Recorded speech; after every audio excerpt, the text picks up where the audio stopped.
In this demo, we'll show you how OneDrive for Business can deliver a huge improvement for users to help them achieve what they need to do on any device, anywhere, at any time.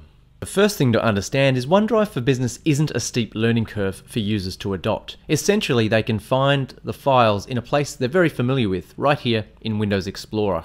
An important difference though is what we're looking at here is actually a local version of the files. They are physically on this PC. And that means I'm not relying on being connected to the company network to access them. In fact, I don't need to be connected to any network. I can be completely offline and still access my files.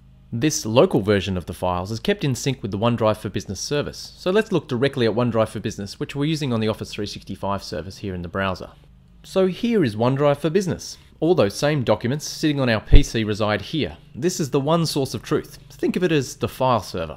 You'll notice in the toolbar I have the option to sync. Now that's what I press when I decide I want to keep a local version of OneDrive on my device. I'd certainly choose to do that on my work-issued PC, but I have the choice to do it just as easily across other devices. Maybe I have a personal laptop I use for work as well, or maybe I often work on my personal home PC. Despite whether those devices are part of your company network or not, and without the need to set up complex VPNs or remote access, you're still able to easily access your important work documents from those devices simply by syncing. Sometimes you may have a device where you don't want to sync your documents permanently, but you still need to access and even edit documents occasionally. Because we're using a cloud service, we have the ability to access OneDrive for Business from virtually any device with an internet connection. For example, here we could be on a Windows 8 tablet device, or even an iPad. We can open the web browser and browse directly to the OneDrive for Business service. And even if we don't have Office installed locally on this device, we can still open the Office documents, as I'm about to do here in the browser. This is a PowerPoint document I'm opening. You can still see we can view that. And not only view it, but we can actually edit them directly in the browser, utilizing Office Online, which is built into OneDrive. Now I've got it open here, I'll just edit this document here. There we go, all done. So here we are back on our work device, and I'll open up Windows Explorer, and you can see I'm looking at the local version of OneDrive for Business again. And this time I'll open the same PowerPoint document I was editing just before in the browser, which could have been on a different device. And here, if I flick to this slide, there's the change I made there, where I typed in FY13, and OneDrive has synced that for me, without me really having to do too much.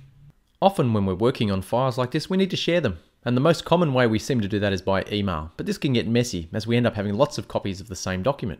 Now let me show you how easily we can share documents both internally and externally using OneDrive for Business. I can instigate sharing right here from within Windows Explorer, just by right-clicking and choosing OneDrive for Business and share. No need to copy the file elsewhere or upload it to a third-party file sharing service. This opens up the sharing controls for that document in the browser for me. And here, if I know the specific people I want to share it with, I simply type their email addresses into this box. Both internal people like Alex, who's in my company, but the great thing is I can also easily share to external people that are outside of my organization, like Clayton Heath. I can select a permission level for these particular people. I can give them edit access or read access. And yes, even external people can be given permission to edit the documents, and it really opens up a deep but controlled level of collaboration. They don't even need an Office 365 license. External contacts are authenticated with Microsoft ID service. If that email address isn't a Microsoft ID, then they'll just be prompted to create it as one when they log in.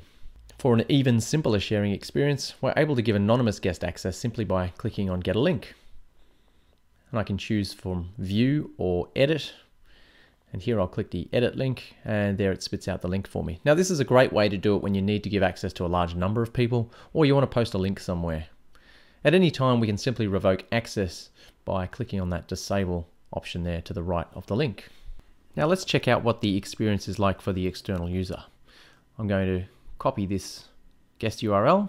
I'll just open up an anonymous tab here in Internet Explorer and paste that in as though I was the external guest who's just received this URL.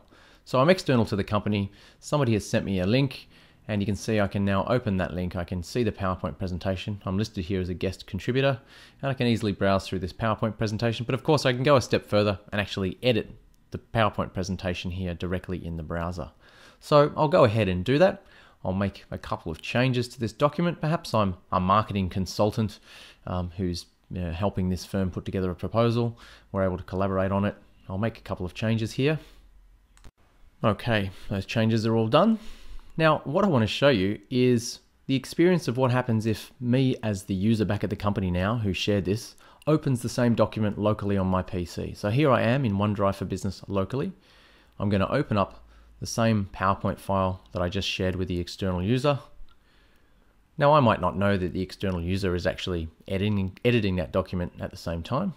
I'm opening up locally on PowerPoint on my desktop, and I'm just going to start making some changes myself. And you'll see that in a few moments as I start editing this document, I'll just change this subheading here. As I do that, you'll see that pop-up coming up there in the bottom left telling me that there's actually a guest contributor also editing the document at the same time. Now let's flick back over to that guest contributor, to the screen they're looking at, and you can see here that again they get notification that Katie J, that's me, is also editing the document. And if I just flick back again to PowerPoint on Katie's desktop, and if we just commit those changes that we've made, we'll hit save. And if we go down to the third slide, we'll see those changes now that the guest contributor was making in the browser. And again, I'll flick back to the browser and we'll see the change that Katie made to the subheading there. So we have real-time document co-authoring with these documents here, so multiple people can actually edit the documents at the same time. Now, what if somebody accidentally deleted an important part of a document or put something in there that they shouldn't have, and we needed to revert back to an old copy of that document from, maybe a week ago, maybe 3 months ago?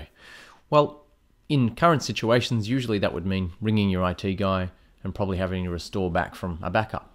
Let me show you in OneDrive for Business how we can go to that document, and we can go into the properties, and we can actually have a look back at the different versions of that particular document. So each time we save the document, it actually keeps previous versions. So here we go. We can go right back to before myself and our guest contributor were editing the document. We can click on that link. That's actually going to open up that version of the document from 4 or 5 saves ago. It's going to open up locally on our desktop. There we go. And you can see it's going to give us the option up the top there to actually restore this as the previous version. You can see there that our changes have all gone that we made earlier. And I'm going to restore that. And now that's going to become our current version. Lastly, even on non-PC devices like a smartphone, we can still get easy access to our documents on OneDrive for Business.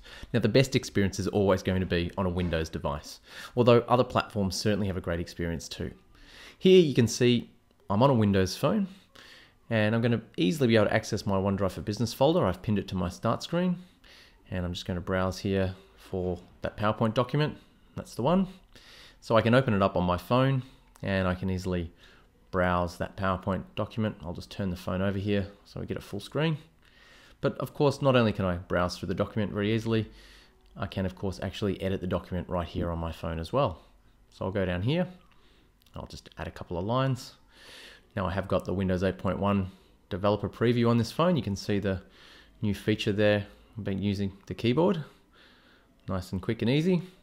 And that's now going to save that document back to OneDrive for Business, and of course automatically sync the document on all my devices.